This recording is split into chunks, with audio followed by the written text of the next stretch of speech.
we go, recording. So I'm so glad you guys are all here today. So as you can see, Kara Ray is not here, but I'm going to be talking today with my good friend, April White.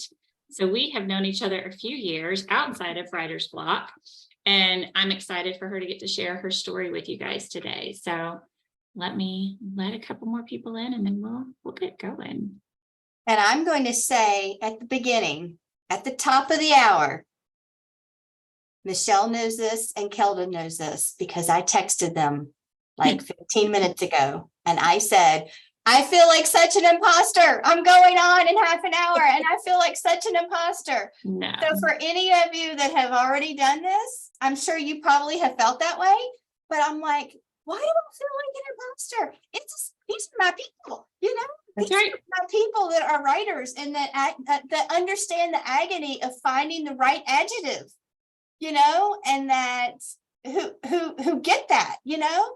Yeah. But you know, it's just the enemy. Yeah.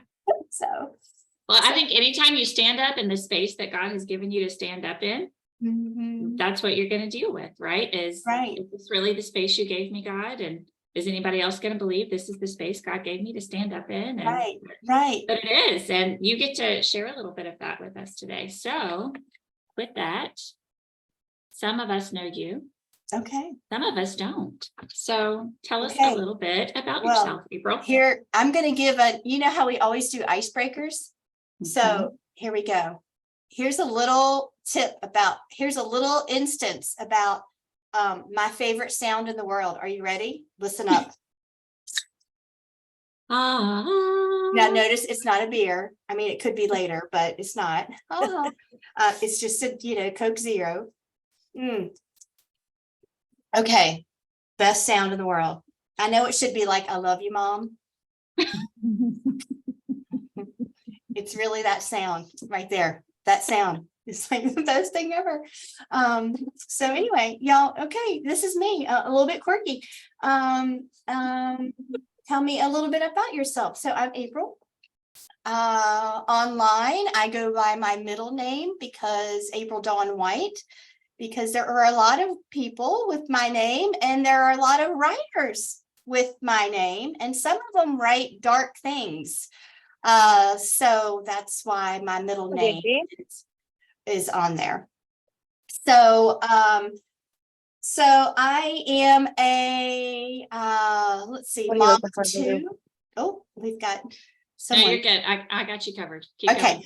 I'm mom of two. My youngest just graduated high school. She's 18, and Rachel's going to cosmetology school starting next week. And my son is 20 and works at UPS. And I just heard that they're not going on strike. So all of our Amazon packages will be arriving on time.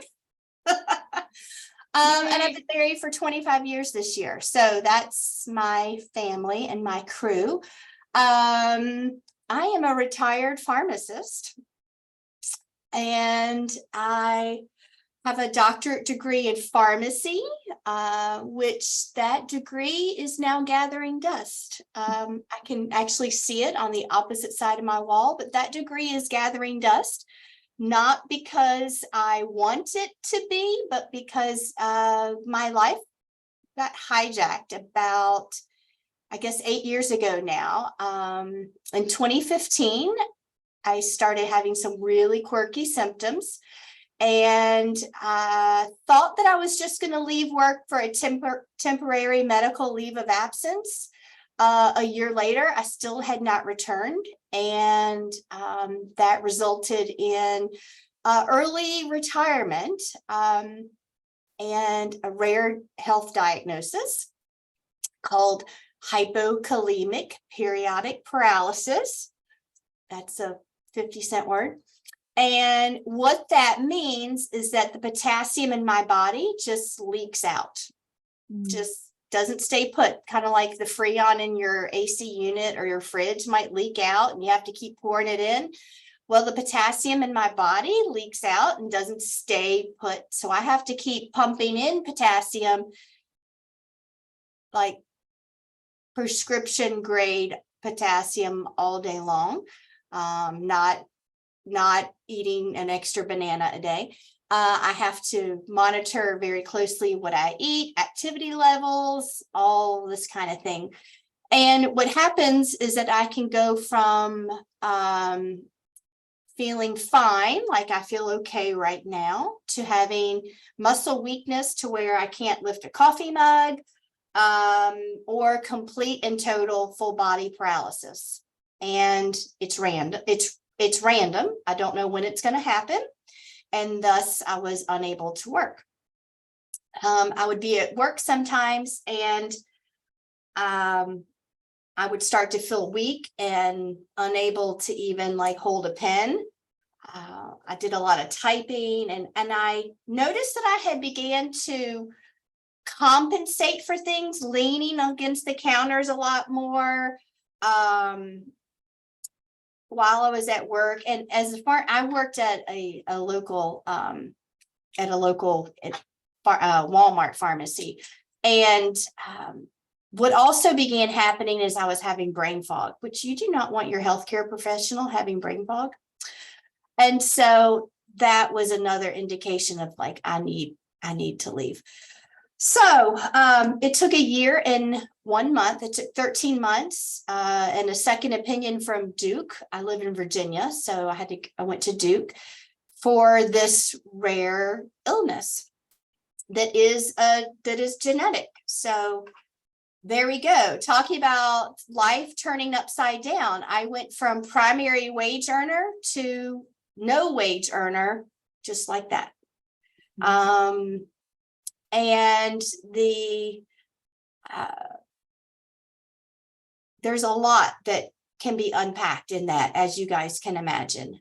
We eventually, within a year and a half of my being out of work, we had to sell our lake house, our Smith Mountain lakefront home. We had to pull the kids out of private Christian school because things were spiraling, finances and what have you. But out of all of that, God is previous, because he allowed us to move, even though I moved back to the town, my hometown, that I said I would never move back to, right? Never say never. Because we invested in our house and we had renovated it ourselves, and the way the market worked, we were able to move back and get back to our home and actually have a mortgage-free house. So while I would have never had asked for this, the financial piece of being mortgage-free is greater. It's great. It's greater. And just God's provision in all of every little detail of that throughout the way. And you know what? Pulling our kids from private Christian school to putting them, I jokingly say, to the dark side of public school, it's not that bad. I mean, they flourished, they did great, and now they're out of it. But so my life has not quite turned out the way I wanted. In fact, prior to talking with you ladies today, I had to take some additional medications so that my body would be able to cooperate. And when we're done today, I will definitely take a nap, because I tell people that I get by each day with Jesus, coffee, and an afternoon nap. So I'm on the East Coast here, and it is the afternoon, so a nap is in my future. If you hear a dog snoring, that is my 16-and-a-half-year-old Jack Russell named Guinness, and he is my nap partner. So that is, I guess, a little bit about myself. After I moved here, I also began having other quirky symptoms. And then later on was diagnosed by a functional integrated medicine doctor with having chronic Lyme's disease. So as if it's not one thing, and sometimes it does get me down, but I realized that there is hope on the horizon. And if there's the verse about, I don't know, Paul writes about our sufferings and how our sufferings in this world are to comfort others. And so that is a verse that I cling to. And out of all of this, I was able to co-author a book called Destination Hope, a travel companion when life falls apart. Because we had firsthand experience about that. So yeah, that's like a lot right out of the box, right? Which is why I said, this is my favorite sound. Lighten it up a little bit. Well, it's good. It's, all of our writing stories are so different, right? And that we're writing because God has done something in our life, or he has given us a story, or he has written a message on our heart. And for you, a lot of that has been through suffering, and it's been through your own personal experiences. But the fruit of that is really beautiful because you have this book, Destination Hope, and you're doing more with writing than that at this point too. But I love hearing that. I mean, I hate the suffering that you have had to walk through, but I know how great our God is in the midst of that suffering. And that's what we're seeing too, is that God is at work in mighty ways in your life, financially, and in your family, and in your writing life. And it's such a beautiful testimony. So I love the backstory. Thank you for sharing that with us. So let's tie those threads together. So we know you've written a book. So tell us a little bit about, how did you start writing? Where does that piece fit into your life?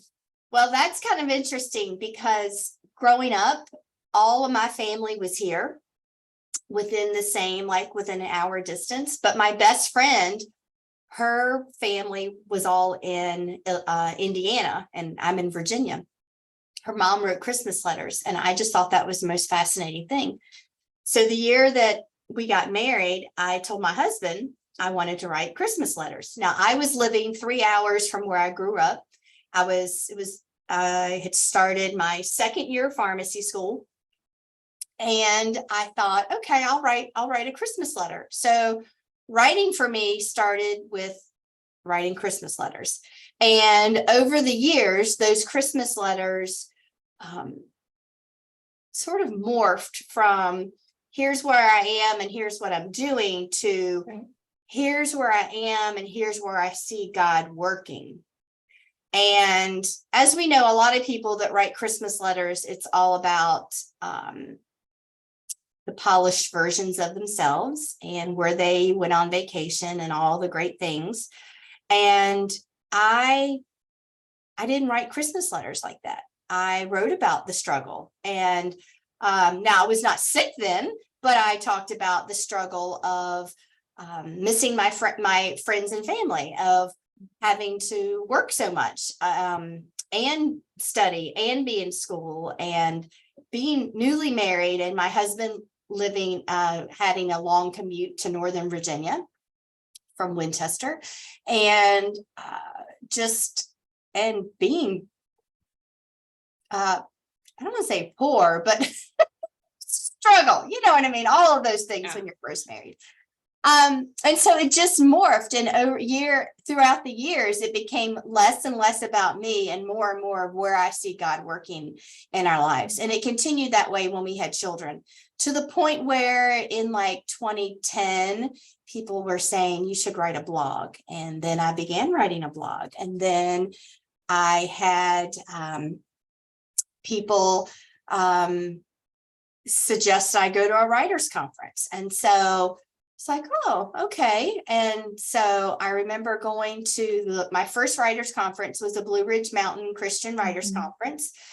And, it's like a 4.5-day conference, and you prepare yourself to pitch and talk with people. And I will never forget pitching to an acquisition editor, thinking, I don't know what I'm doing. Look, I just sat there. I had some little devotions that I had written that were on my blog. And I thought, just put me back in my lab coat. I'm really content here. And I told her, I sat across from her and I said, you know what? I am a pharmacist. I am much more comfortable talking about the colons in our body than the semicolons of punctuation. I really, not sure that I'm in the right place. She goes, oh, well, just let me read something. She goes, just read one thing to me. Because I had, several papers, and I read something to her, and she has a very Southern. Now, I know y'all are laughing at me because I have a very Southern accent, obviously, but she has a very East Tennessee accent, which is a little bit different than Virginia. And she sat back in her chair and she says, well, yes, you can write. All right. For those that need that translated, she said, yes, you can write. And I thought, oh, okay. And from there, I was invited to be a contributing writer on her website. And then I was offered like a few years later to be a columnist for a quarterly magazine called Broken But Priceless. It's an e-magazine for caregivers and those with chronic illness. So I am a columnist for that. And it just sort of slowly morphed into that. I began writing freelance articles and began getting paid for writing. And I thought, okay, I can do more than one thing. Like from up until that point, it was, I am April the pharmacist, April the mom, April the wife, but never thought that there would be more than anything else to me than that. Yeah. Yeah. And it sounds like it was really fruitful too, like super encouraging and fruitful, lots of affirmation and opportunities. And again, God just was, he says he's a way maker and he goes before us. So I like to say that God is previous. So even back then, he was previous, preparing that way before I even knew, I didn't know I was going to be challenged with a chronic illness. Yeah. Well, and it's so interesting too, that so much of that was laying the foundation and the framework for you writing your book, which is now out in the world. But what we don't often talk about is what happens after you write a book. And so what happened after you wrote your book? So I hope this doesn't happen to anybody else, but if it does happen to you, then know that you're in good company. So my book was published in September of 21. And by March, I had just hit a wall, like boom. Kelda and Michelle know, because we're in another group together. And I was just in this funk. And I had, after months of edits and rewrite and this book being published and the podcast interviews and all of the energy and the creativeness that goes out, I was done. Like, stick a fork in me, I'm done. And March hit, and I had no fizz left in my creative juice, like none whatsoever. And all I wanted to do was sit around, watch Netflix, watch my British shows, and read, and that was it. And I told my husband one day, I said, babe, I feel the same way I did when I had postpartum depression with our firstborn. And he's like, really? It's that bad? I mean, he knew I wasn't feeling right. I mean, you would think that you just had a book published and all of that good stuff. Like, but it was, I just felt tapped out. And I wasn't expecting to feel like that. I thought I would feel excited and overjoyed. And I thought that the energy would continue, but it didn't. I felt like I had hit a wall. And I began telling my friends, I feel like I have postpartum book depression. And that's what I called it now, postpartum book depression, because I had birthed a book into the world and I was depressed. Therefore, postpartum book depression. It sounded legit. And then the more I talked about it, the more I found out that I wasn't the only one. Like, that's pretty, I don't want to say it's common, but it does happen to people. And And it's because you put all this creative time and effort and energy, and then it's just like you are pouring and pouring and pouring yourself out. And we heard that saying that you can't pour from an empty cup. And so much of that is true. And I don't know if the timing had anything to do with it. Like my book was published in September. So then, you're going into the fall, and then you've got like Thanksgiving. It was just a lot.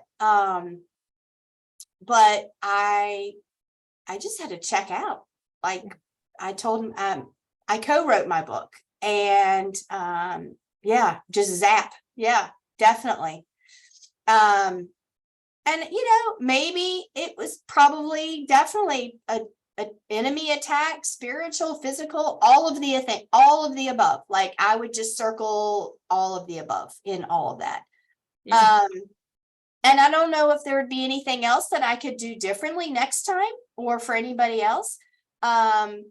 Perhaps I guess there would be some things.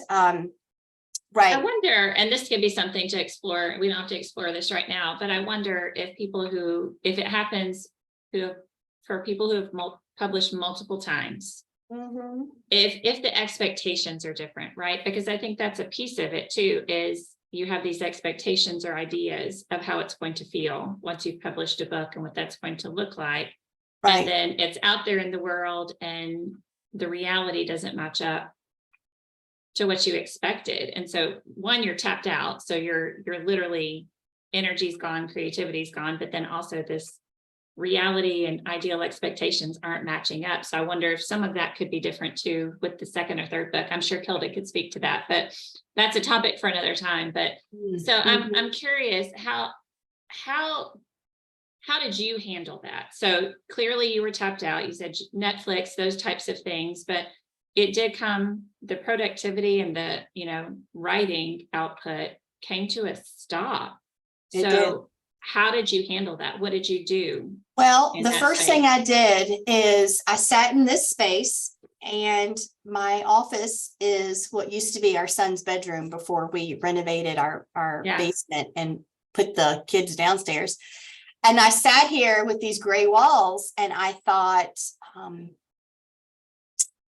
this is not me.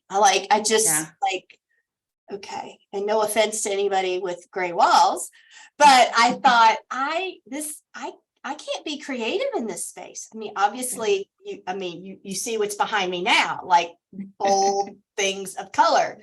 And I was like, I got to paint this place like this. And so I will never forget. It was a March day, and I called my husband. He was at work, and I was like, I'm going to Lowe's and I'm painting the office today. And he's like, oh my gosh, because he hates painting.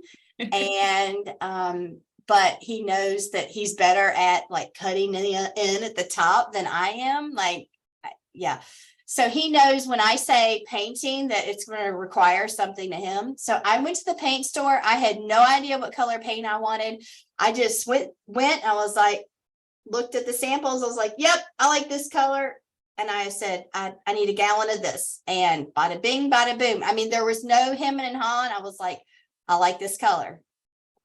Which, by the way, I have yet to find the name of this color, because Catherine had asked me about it. We left the paint outside and it rained, the can and the lid, the color name. Anyway, yeah.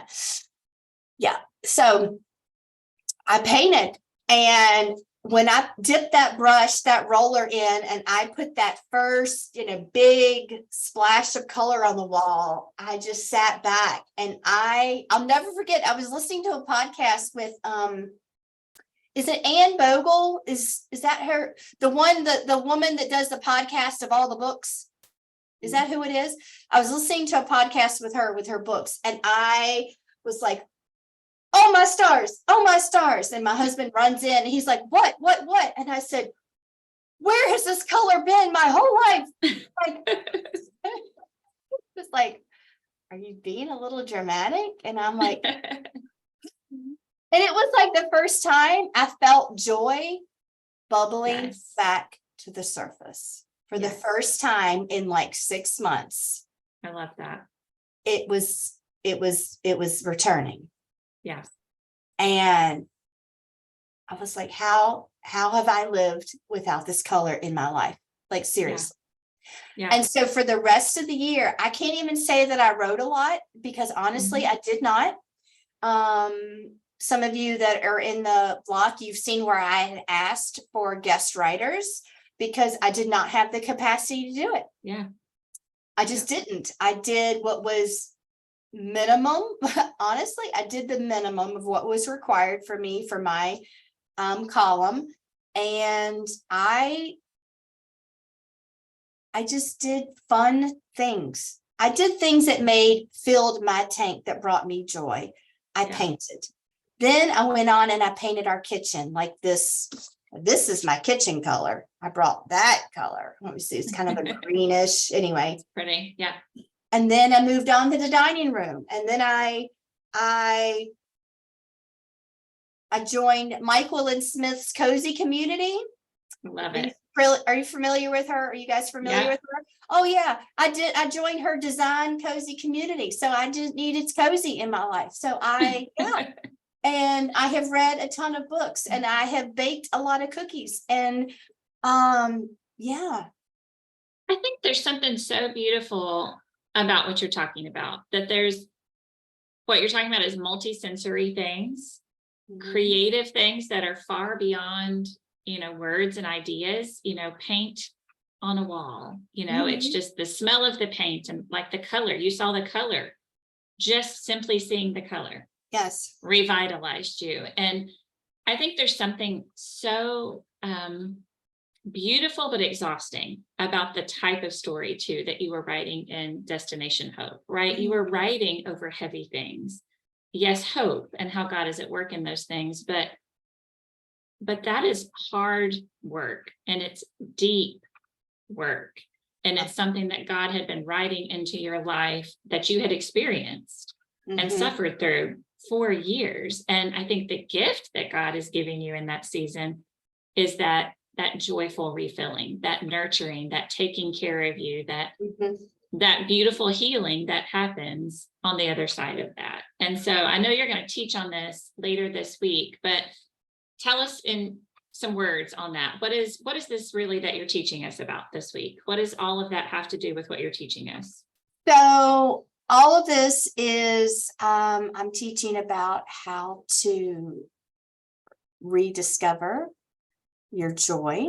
And I'm using the word Renaissance as an acronym to get that back. If you've lost it, or if it feels stale, or, if your creative juice has lost its fizz. So I love that. It's like an 11-step approach. I love it. Because I think Renaissance has 11 letters. So you're going to teach us a learned lot. to spell Renaissance. I think that's awesome. Okay, so where are you in that process right now? So how is your Renaissance going? Are you still recovering? Are you ready to write more words again? Where are you in that continuum? I am almost ready to write more words. I'm going to be honest. I'm not there yet, but I am almost ready. In fact, a project landed in my lap yesterday, and it was a project that I had actually already been thinking about because, God is previous. And I thought, this feels like me. Like I could do that. Like this feels authentic to me. Yeah. It feels authentic to me. And while we're talking about that, I felt like somehow in all of, I don't know, the past few years or something, whether it was the moving, because we've only been here like 5 years, and somehow in the chronic illness, and just, you take these branding classes and you do all this stuff because it's like,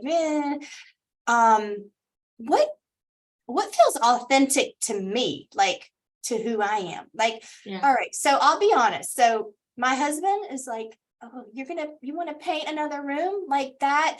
He's thinking more resale like that. Mhm. You know, this teal, peacock, green, blue, you know, is it gonna, if we were to resell our house, is it gonna, he looks at things like that, resale value. I should probably keep Yeah. the colors in our house more subdued.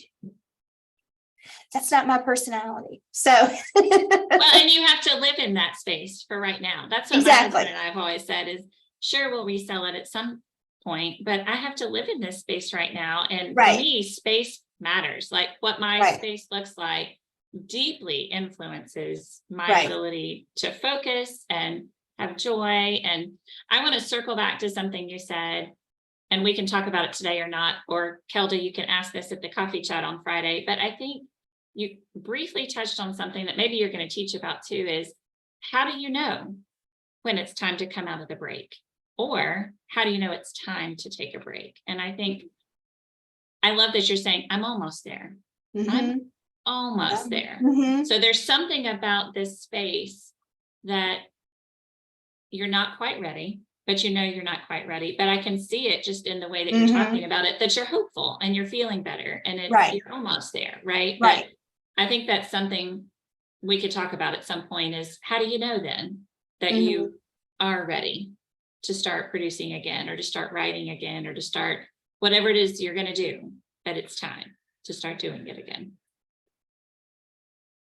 Yeah, I feel like the creative ideas are coming back to me where before they weren't.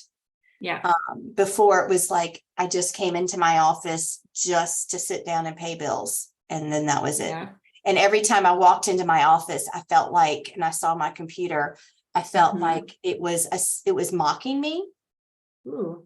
Like, you're a writer, or you claim to be a writer, but you haven't written anything. And it's not that I hadn't written anything. I had penned pages and pages in my journal, but it wasn't for public consumption.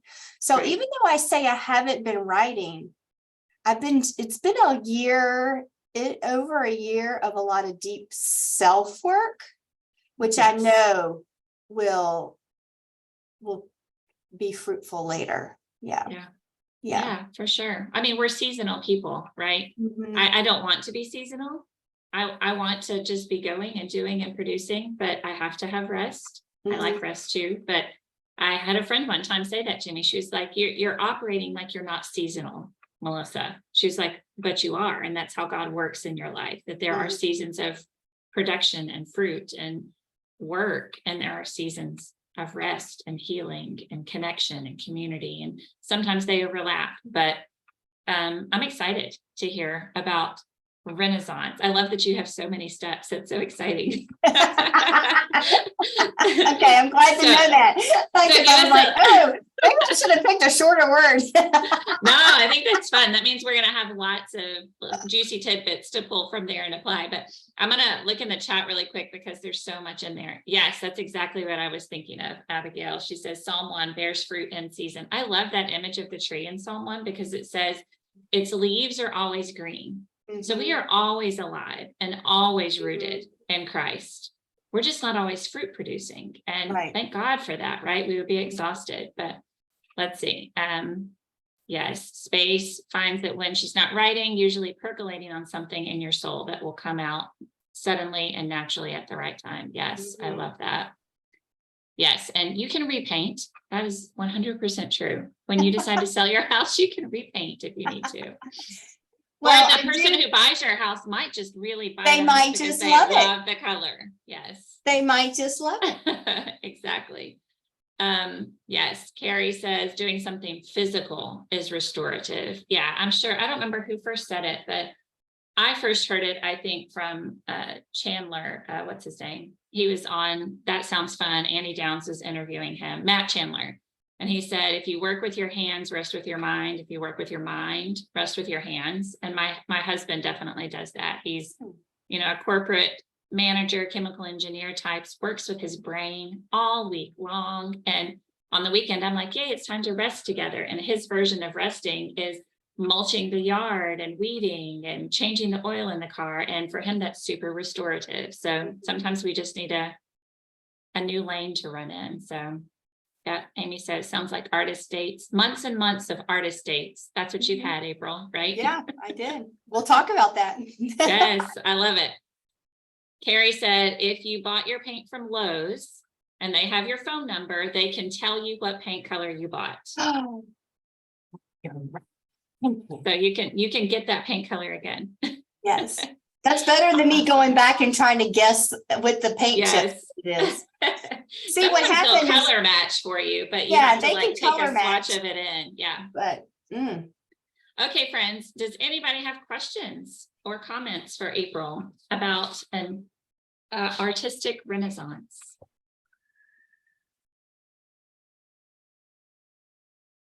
I'm curious. In the chat, you can just put like a yes or a no, but I resonate with this deeply. I have done this before, so I'm going to put yes in the chat. If you have ever needed an artistic renaissance, or you have ever experienced one, type yes in the chat, because I know I have. I think I might have been doing one this year. Yeah, we resonate with you, April. Good. Awesome. Does anybody have questions for April that you hope that she will maybe cover this week when she teaches? A couple of hours on the beach does the trick. I agree. Yeah, Carrie. well, you know what, Carrie? I just got back from the beach, and while I was there, it was the first time since before my illness that I was able to get in the ocean and actually swim. And I mean, like, seriously, like with my kids swim. And I felt like it was a victory lap, like, just because finally my body is at a place where a lot of healing, a lot of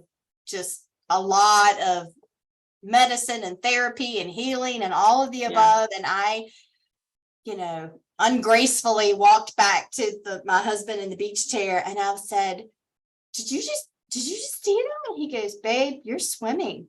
I mean, I have not done that. Like, I mean, I was like crying there, and my son, who's 20, was like, Mom, why did you out here doing this? And we did our silly little things that we used to do when he was, 10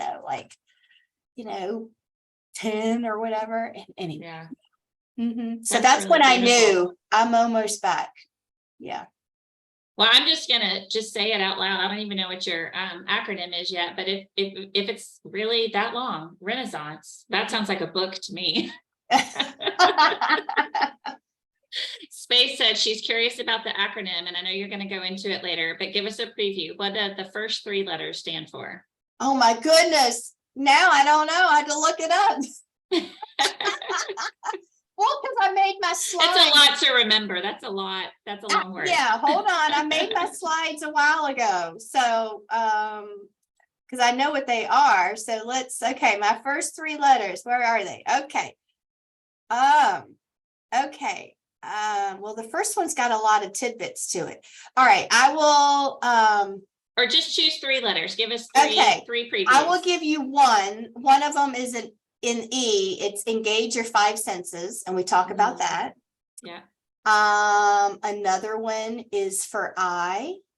We are going to talk about incorporating the phrase, if it's not a heck yeah, then it's a no. Yes, I love that. And all the layers of that. And another one is for A, is ask yourself, what would your 8-year-old self be doing? Yes, I love that. So good. Okay, I'm excited. I can't wait to because hear all of I that. guarantee you our 8-year-old self would not be like worried about dusting the baseboards. No. Mm-mm. So No. this week I needed one of those renaissances, but my little one was pour paint. I've been curious about pour paint forever. I've wanted to do it. I went to Hobby Lobby. They had a set of it on sale, like pre-mixed, all the stuff. And I was like, 10-year-old Melissa would not watch YouTube videos on how to do it or read the instructions or any of that. She would literally just dump the paint on the canvas and see what happens. And so that is exactly what I did. We have a garage apartment that's like my happy space. And I just, threw a trash bag down as my tarp and was like, let's see what happens. And I just played with it. And it was so much fun and so messy and so ridiculous. And that is what 10-year-old Melissa would do, is just experiment and try and see what happened and not worry about the result. And it was, I threw it away. It was terrible, but it was a lot of fun to do. It was beautiful. I Again, saw and it was better. Yeah, like it And got better. What I want to know is pour paint different than regular paint? Is it like thicker or something? Or? It is. It's acrylic paint that has that's thinned, and it's got some additives to it that make it very mobile on the canvas. And there's this cell additive. So when you put the two like different colors together, it does this interesting separation thing where it looks like, where it gets that interesting texture when you pour it together. So anyway, it's super interesting. And I have watched some YouTube videos since then, because 46-year-old Melissa, got in the mix, but 10-year-old Melissa played first and learned a lot of things and had fun. So yes. 46-year-old Melissa says, I need to save money next time, so I better learn to do it right. I can't just keep throwing canvases away. I got to learn how to do this thing. It looks a lot of fun on YouTube. It is. It's very fun. I eventually got my teenagers involved too, and they were having a great time with it. So anyway, all right, friends, does anybody else have a comment or question for April before? Oh, tell us when you're teaching later this week. Do you remember when that is? Thursday at 1. Okay. Also. And then I don't know. I was going to do a little live thing on Friday at 1. If and that's 1 Eastern time? Eastern Standard Time. Yeah. Okay, great. Anybody have a question for April before we go? And I figure if we did the live thing, we could like talk about what projects we're working on, like writing or craft or cooking or anything. Oh yeah. So April, I'm sorry, there is a coffee chat on Friday at 1 o'clock at that time. So we'll just do it then. Do it then. Come to that. We'll just do it then. Kelda is, I normally lead that, but I am not available on Friday. So Kelda is our point person for coffee chat on Friday. So April will be her co-point person. There you go. Y'all can talk about those things. So make sure you hit record, Kelda, because I want to hear all the things you'll talk about on coffee chat on Friday. So awesome. April, thank you so much for sharing your story with us. We can't wait to hear more about Renaissance on Thursday at 1 p.m. Eastern. Yes. So awesome. I hope y'all have a great rest of the day, and we'll see you guys soon. All right. Bye guys.